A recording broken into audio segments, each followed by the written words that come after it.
സൂര്യ നമസ്കാരം ഈ ഭൂമിയിലെ സകല ചരാചരങ്ങളുടെയും ഊർജത്തിന്റെ സ്രോതസ്സാണ് സൂര്യൻ.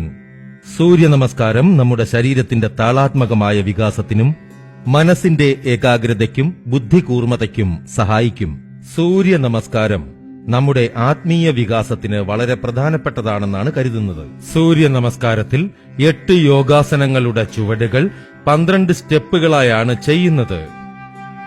സൂര്യോദയത്തിലും സൂര്യാസ്തമനത്തിലും ഇത് ചെയ്യുന്നതാണ് ഏറ്റവും ഫലപ്രദം എന്നാണ് കരുതപ്പെടുന്നത്. ഇരുപാദങ്ങളും ചേർത്ത് വയ്ക്കുക. എന്നിട്ട് തോളുകൾ ഉയർത്തി നിവർന്നു നിൽക്കുക.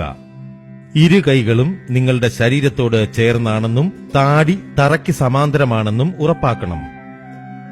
2 പാദങ്ങളിലും ശരീരഭാരം തുല്യമായി വിഭജിക്കണം. ഇതാണ് സമസ്ഥിതി. ആദ്യ ചുവട് ചെയ്യാൻ ശ്വാസമുള്ളിലേക്കെടുത്ത് കൈകൾ രണ്ടും നെഞ്ചിനു മുന്നിലേക്ക് കൊണ്ടുവന്ന് അവ നമസ്കാര മുദ്രയിൽ യോജിപ്പിക്കണം. ഇതിനെ പ്രണാമാസനം എന്നാണ് വിളിക്കുന്നത്. ഇനി ശ്വാസം പുറത്തേക്ക് വിടണം. രണ്ടാമത്തെ ചുവട് സാവകാശം ശ്വാസം ഉള്ളിലേക്കെടുത്തുകൊണ്ട് അരക്കെട്ടിൽ നിന്ന് നിങ്ങളുടെ ശരീരം പിന്നിലേക്ക് വളയ്ക്കണം. തലയ്ക്ക് മുകളിലേക്ക് ഇരു കൈകളും ഉയർത്തി തലയും അരക്കെട്ടും പിന്നിലേക്ക് വളയ്ക്കണം. കാലുകൾ നിവർന്നു തന്നെ ഇരിക്കണം. ഈ ആസനത്തെ ഹസ്ത ഉത്തനാസനം എന്ന് വിളിക്കുന്നു. ഇനി മൂന്നാമത്തെ ചുവട് സാവകാശം ശ്വാസം പുറത്തേക്ക് വിട്ടുകൊണ്ട് മുന്നോട്ട് വളയുക. ഇരു കൈപ്പത്തികളും നിങ്ങളുടെ പാദത്തിന്റെ ഇരുഭാഗങ്ങളിലും നിലത്ത് സ്പർശിക്കണം.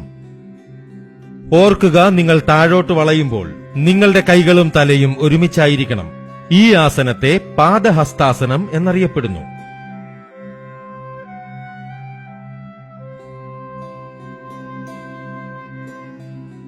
നാലാമത്തെ ചുവട്.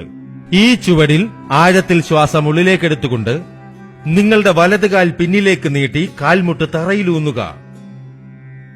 വലത് കാൽ നിങ്ങളുടെ കാൽ വിരലുകളിൽ ഊന്നിയാണെന്നും ഇടത് കാൽമുട്ട് 90 ഡിഗ്രി കോണിലാണെന്നും ഇരു കൈപ്പത്തികളും നിലത്താണെന്നും അരക്കെട്ട് താഴ്ന്നിട്ടാണെന്നും താടി ഉയർന്നിട്ടാണെന്നും ഉറപ്പാക്കണം.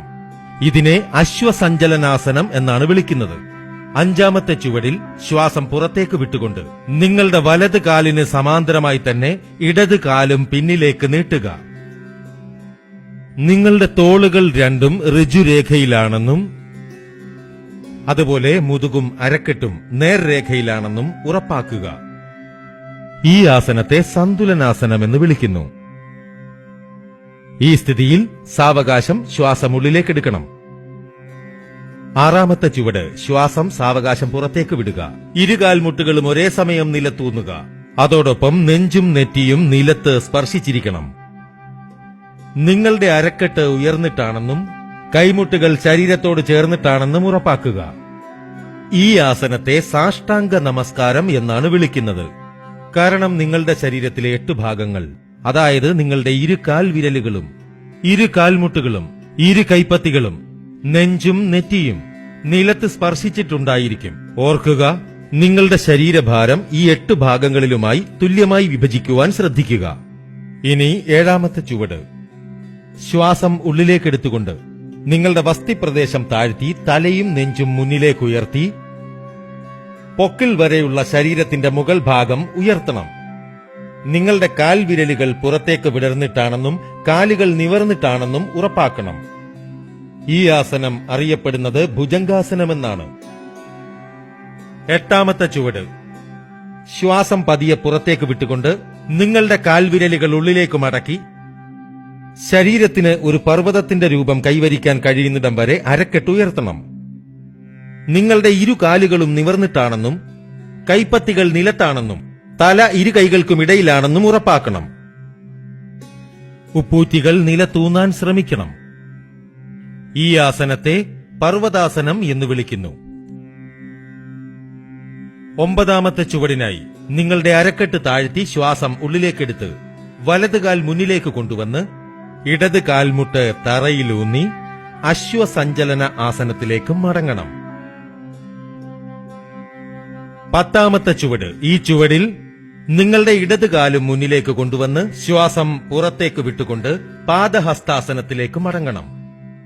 11ാമത്തെ ചുവട് സാവകാശം ശ്വാസം ഉള്ളിലേക്കെടുത്തുകൊണ്ട് ശരീരം നിവർന്ന് ഇരു കൈകളും ഉയർത്തി ഹസ്ത ഉത്തനാസനത്തിലേക്ക് മടങ്ങി വരണം. നിവരുമ്പോൾ നിങ്ങളുടെ കൈകളും തലയും ഒരേ സമയം ഉയരുന്നുണ്ടെന്ന് ഉറപ്പാക്കണം. 12ാമത്തെ ചുവട്, ശ്വാസം പതിയെ പുറത്തേക്ക് വിട്ടുകൊണ്ട് പ്രണാമാസനത്തിൽ തന്നെ നിവർന്നു നിൽക്കണം. ഇനി ഈ ചുവടുകളെല്ലാം തന്നെ നിങ്ങളുടെ ഇടത് കാലിൽ ആവർത്തിക്കണം. സൂര്യ നമസ്കാരം നിങ്ങളുടെ ശ്വാസകോശത്തിന്റെ ശേഷി വർദ്ധിപ്പിക്കും. സൂര്യ നമസ്കാരം ചയാപചയം മെച്ചപ്പെടുത്തുകയും പ്രമേഹ നിയന്ത്രണത്തിന് ഏറെ ഫലപ്രദമാണെന്ന് കാണപ്പെടുകയും ചെയ്തിട്ടുണ്ട്. സൂര്യ നമസ്കാരം എൻഡോക്രൈൻ ഗ്രന്ഥികളുടെ ഉൽപാദനം ക്രമീകരിക്കും. സൂര്യ നമസ്കാരം നിങ്ങളുടെ ശരീരഭാരം നിയന്ത്രിക്കാനും നട്ടെല്ലും മുതുകിലെ പേശികളും ശക്തിപ്പെടുത്താനും സഹായിക്കും. രക്താതിസമ്മർദ്ദമുള്ള വ്യക്തികൾ സൂര്യ നമസ്കാരം ചെയ്യുമ്പോൾ മുൻകരുതൽ കൈക്കൊള്ളണം. ഹെർണിയയും പെപ്റ്റിക് അൾസറുമുള്ള വ്യക്തികൾ സൂര്യ നമസ്കാരം ഒഴിവാക്കണം. നടുവിനും ഇടുപ്പിനും വേദനയുള്ളവർ, സ്പോണ്ടിലൈറ്റിസും വിട്ടുമാറാത്ത ആർത്രൈറ്റിസുമുള്ളവർ സൂര്യ നമസ്കാരം ചെയ്യുന്നത് ഒഴിവാക്കണം. ആർത്തവകാലത്തും ഗർഭകാലത്തും സ്ത്രീകൾ സൂര്യ നമസ്കാരം ചെയ്യുന്നത് ഒഴിവാക്കണം. സൂര്യ നമസ്കാരം പതിവായി ചെയ്യുന്നത് ശരീരത്തിലെ വിഷാംശങ്ങൾ നിർവീര്യമാക്കുന്നതിനും അലസത മാറ്റുന്നതിനും ശരീരം മുഴുവൻ നവോന്മേഷം നൽകുന്നതിനും സഹായിക്കും.